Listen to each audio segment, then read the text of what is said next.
everybody. How are you? Good morning. We're getting ready for the holiday of Shavuot. I'm also trying my new gadget.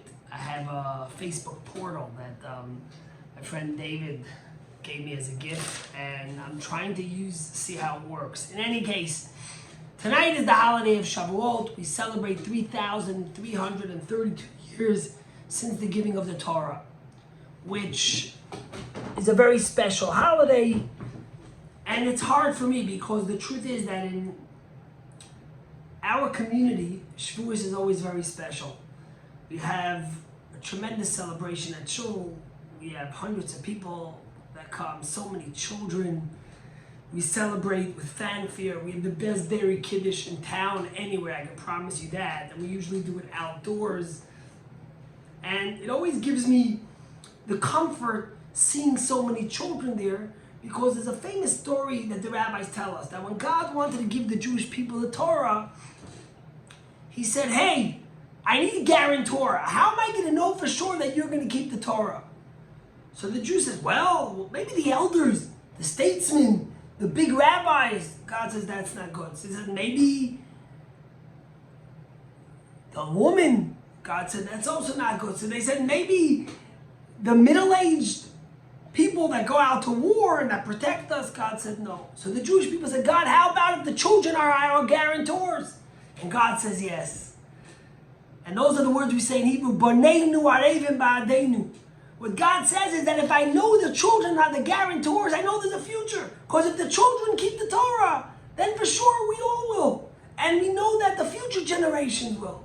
So for me, always being a Chabad around Shavuot time is a tremendous time for celebration and for joy and for knowing that there's a future to Judaism and to the Torah. But this year, unfortunately, we're all going to be home, celebrating on our own. And that's why it was so important for Gruni and I to include so many community members in some sort of shuas that they could celebrate at home and that they could teach their children the joy, the love, and remind their children, Baneinu arevim ba'adeinu, you are our guarantors. If we don't teach and educate and nurture and inspire our children to study Torah, to love Torah, to keep Torah, to celebrate Jewish life in all its manifestations, then what hope is there for Judaism? How are we going to thrive? So first of all, I wanted to wish you a happy Shavuot. And then I wanted to give you a few little tidbits on the Ten Commandments. What happened on Shavuot Friday morning? Moses went up to God and God gave him 2 tablets, right?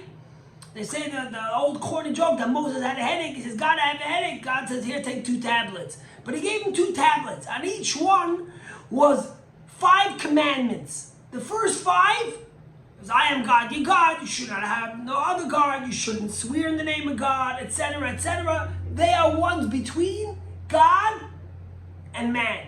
And the second 5 are the ones between man and man. Don't kill, don't murder, don't commit adultery, don't be jealous, etc., etc. The rabbis ask a question. Why is it that God gave it in 2 tablets, 5 and 5, instead of just giving one long one of 10? Why the 5 and 5? And the rabbis say very simple. There's a few interesting things here, and that's what I want to tell you. First of all, God wanted the Jewish people to know like this. You see, if you read the tablets 1, 2, 3, 4, 5, then you go, I am God, your God, do not have another God, do not swear falsely, and so on. If you read it, one tablet onto the other, 1 is parallel to 6. The first one is, I am God, your God, and the next one is, do not murder. What's it telling us here? So the rabbis say there's 2 types of people.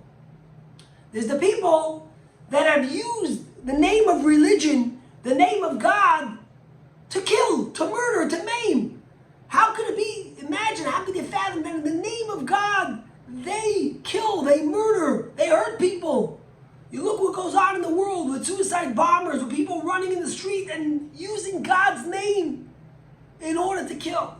So God made the commandments that 1 is parallel to 6 and 2 is parallel to 7 to tell us, listen, if you believe in God, if you have faith in God, then you know that every single human being was created in the image of God. And when you kill someone, you're literally like you're killing a statue of God. It's a walking part of God. And therefore, he says, remember, there is no way that someone could come to you in the name of God, in the name of religion, and kill. But then there's the opposite way. There's people that say, you know what? I'm moral. I believe do not kill, do not murder, be kind to people. But do me a favor, don't tell me this God thing. So he says like this, we thought it's possible to be a moral society without God involved in it. But the truth is, you know, there's a scene in Schindler's List of 2 SS soldiers that kill a young girl in the Krakow ghetto right when it was taken over. And then, as the girl's laying in her own blood, one of the SS soldiers goes over to the piano and starts playing a tune. And the other one says, what is this? Bach? And he says, yes. And they both marvel at the music. And I always think about this because sometimes, you know, you think about the Nazis. They were moral people. They were intelligent people. They were sophisticated people. They thought that they had it all figured out. But the thing they were missing most was a fear of God. When everything you have, all your morality is dependent on I and what I decide, what my courts, what my people decide, then you can end up, heaven forbid, with the worst things. Says God, 1 is parallel to 6. You can't kill in the name of God because it's impossible. God loves life and everyone's created in the image of God. But you can't have a true moral society without God watching over us, without the faith in God, without knowing that there's something deeper than us that tells us what to do and how to do. There's something higher that's guiding us in who we should be. And now I want to go to the last one. And this is what I want to leave you with for Shavuot. The last commandment is, don't covet that which your friend has. Not their donkey, not their house, not their ox, and everything your friend has, don't covet it. So the rabbis ask us a very basic question. We know there's no extra words in the Torah. So if the Torah is telling you, do not covet everything of your friend, why does he have to enumerate their ox, their donkey, their horse, and their home? He should have just said, don't covet anything your friend has. So I saw a beautiful commentary, which I think is the root to so many challenges in society. The rabbis say like this, you know how people are? They say, oh, I wish I had a car like that guy. I wish I had a house like that guy. I wish I had a wife like that guy. Oh, look at that. So the rabbis say, don't covet your friend's wife, his house, his ox. Those represent material stuff. If you want to see your friend and you say, I wish I was like him, unless you're ready to take the entire him, don't be jealous. You don't know what happens behind his doors. You don't know the issues he has with his family. You don't know the struggles his business does. You don't know if his wife and him are living in happiness. You don't know if her children are healthy.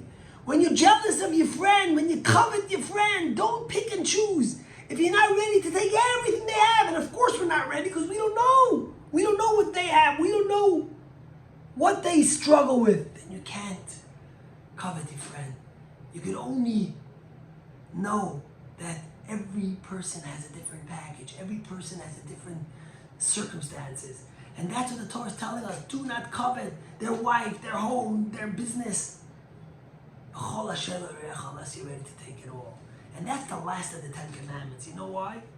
Because it encompasses all of them. When you have jealousy, when you're not happy for someone else, then it can lead to stealing, to kidnapping, to killing. All the things come from jealousy. And that's something the Torah teaches us so much.